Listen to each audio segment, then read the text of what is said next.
All the way back in April, I posted a video going over some leaks purporting to be detailing the Tensor G3. This was from Revegnus on Twitter. And today in this video, we're going to be going over some new leaks, some new information that kind of backs that up to some degree. There are some changes from that, but kind of showing that a lot of that was actually true and then giving a lot more detail even beyond that. Before we get started, I'm going to drop a link in the description to the full article on Android Authority. Please do go click that link and give them a click. There are going to be more things in that article that I'm going to cover in this video. We're going to kind of give an overview and talk about what this means in a broader spectrum and what it means for devices like the Pixel Fold and the Pixel 8. But with all of that said, let's jump into those details now. So the first thing that we need to talk about here is kind of give a quick overview as to how these systems on a chip work, just so that everybody's on the same page. Basically, you have several different kinds of cores on these processors. There's typically a high-performance core, a performance core, and an efficiency core. There's multiples of each of these. In this instance, we're calling them big, mid, and little. Now, with the Tensor G1, we had 2 big, 2 mid, and 4 little. Now keep in mind when we're looking at these, all cores are not made equal. As we move forward to the G2, they went 2, 2, and 4 again. But as you can see, that big core was an X1 and it stayed an X1. It went from an A76 to an A78. That was a small upgrade, but your efficiency cores stayed pretty much the same. So from G1 to G2, not a whole lot changed in regard to this layout and the cores being used, and they were becoming quite outdated. With the Tensor G3, though, there are some huge changes. First off, they're going to a 1-4-4 layout, which is quite unusual and something that no one else current is really using to my knowledge, but we're going from an X1 core to an X3. We're literally skipping all the way up to an X3. This is a much more modern core and is going to be much more performant. It's also rumored to be running at about 3 gigahertz.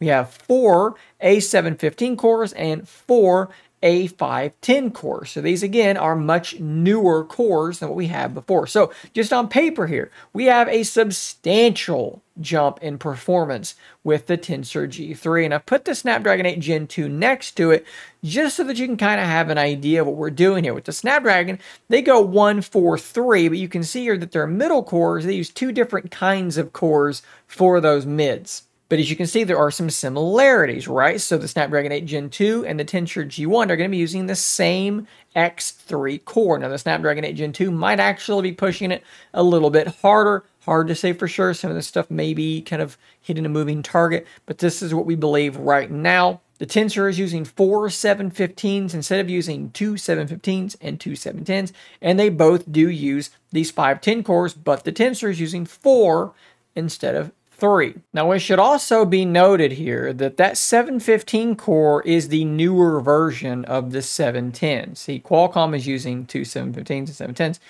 Google's sticking with 4 of the 715s. Why would they do that? Well, because it is the newer version. It's supposed to be 20% more power efficient and 5% faster as well. And there are some clock differences in there as well. But again, some of this stuff is like hitting that moving target. Now, I'm not going to sit here and claim to you that I'm some expert in system-on-a-chip architecture, but from what I've read from other people speaking about this and my basic knowledge, it does seem like the Tensor G3 is going to be a very, very substantial jump in overall raw performance. Now, when you talk about making a jump like this, you're pushing some of these clock rates much higher and you're using faster stuff like that. You might have to worry a bit more about thermals, and of course, some people have already had some issues with poor thermals on their Tensor running chips already. Exynos chips as well, in general, have had some issues with thermals, and of course, it does appear like the Tensor is often based upon Exynos processors, and in fact, we can go one step further with that because there was a leak from a while back, which has kind of cropped back up now, showing that these specs line up with the Exynos 2300 that was popping up, percolating to the surface a couple of months back. So the theory here is that the G3 is going to be a modified version of the Exynos 2300. So what will that mean for those thermals? Hard to say at this point. Hopefully, Google has kind of learned some lessons here, and they're going to have some mechanisms in place to keep the Pixel 8, which should be running this processor, from getting too hot, but that's going to have to be something we're going to see when the Pixel 8 is out and in our hands. Something else revealed in this article is that the G3 is supposed to be using the same Exynos 5300 modem that was in the G2. Obviously, from the G1 to the G2, there was an improvement going to that 5300 modem, but some people might be disappointed that they're sticking with it for another year because it has been claimed to be not the most efficient modem on the market, and I've seen some reports of some other issues with it, stuff that I've not actually experienced, but again, the efficiency could have been improved with the newer modem. At any rate, it seems like they are sticking with that 5300. And of course, Samsung Foundry will be the ones manufacturing this Tensor G3. They're not going to be switching to TSMC anytime soon. The article also goes on to talk a bit about the GPU, which is apparently going to be, shocker, faster than it was before, and will also enable ray tracing, which I'm sure 0 of the apps on your phone will take advantage of, because that's just not a thing anyone's doing yet, despite the fact that it is a thing that a lot of phones can already do. The G3 will also be enabling AV1 encoding, which I'm sure some more people are actually going to care about that one versus ray tracing. We're going to get improved AI processing speed with faster TPUs and improved DSP, or digital signal processing pipeline, and a whole bunch more things in this article that I'm not going to fully detail, because again, I want you to click on that link in the description and go read through the full article yourself. So again, I said earlier, this is coming to the Pixel 8, and unfortunately for some people, the Pixel Fold is going to be sticking with the Tensor G2 from the Pixel 7 and 7 Pro, and it is at this point that I want to kind of talk about that instead. What does this mean, and should the Pixel Fold have waited just a little bit longer, long enough to have gotten the Tensor G3? The argument basically goes like this. If I'm paying $1,800 plus tax for a phone, I want it to have the fastest possible components, and it's not going to feel so good to have that Pixel Fold when the Pixel 8 comes out just a few months later and has a faster processor. And yes, I can absolutely sympathize with this perspective, but let me throw this at you instead. Let's think about something here. If the G3 would be in the Pixel Fold, what would have to happen? Well, the G3 is not ready yet. They're still developing this thing, and it's not been manufactured, okay? So they would have to push the Pixel Fold back at this point. And it seems as though they've been working on the Pixel Fold for many, many years at this point. In fact, they had a revision. There was a nearly finished product that they canceled, went back to the drawing board, and we got the Pixel Fold that we currently have. So it's been in development for a really long time. It has to come out eventually. So you might say, well, just push it until the G3 is ready. Well, you don't want to push it until the G3 is ready, because that's when the Pixel 8 comes out. And Samsung doesn't launch their Z Fold next to their S20 whatever for the very same reason you wouldn't want to do this either. You don't want to cannibalize your own sales. You don't want your phone competing against your other phone.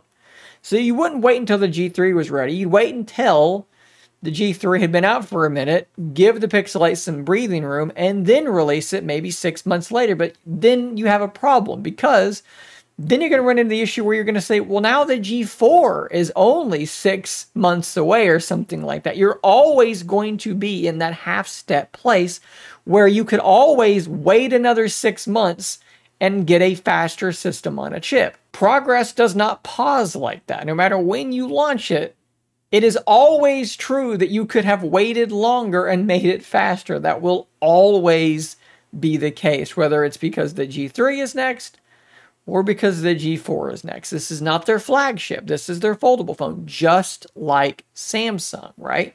The Z Fold comes out and it's running the same processor that the last year's S model did. A couple months later, a few months later, whatever it is, the new S series phone comes out with a newer processor. And then a few months after that, the next Fold comes out with that processor. It's the same exact thing, okay? So yes, there is going to be a big leap from G2 to G3, but there's also going to be a leap between the G3 and the G4. It is what it is. They're just going to have to put it out eventually. And we just have to either like it or not. Either it's going to be a good phone or it's not going to be a good phone. But to me, this is just not an issue. I am excited for the Pixel 8 to see what kind of improvements this brings. And hopefully they bring those improvements to the Pixel Fold 2 in another year. And that's just how that's going to work. Guys, thanks for watching. Again, big shout out to Android Authority and Camilla for these awesome leaks, this information I'm able to communicate and pass on to you guys in this video. Subscribe for more content just like this. And until next time, stay nerdy, my friends.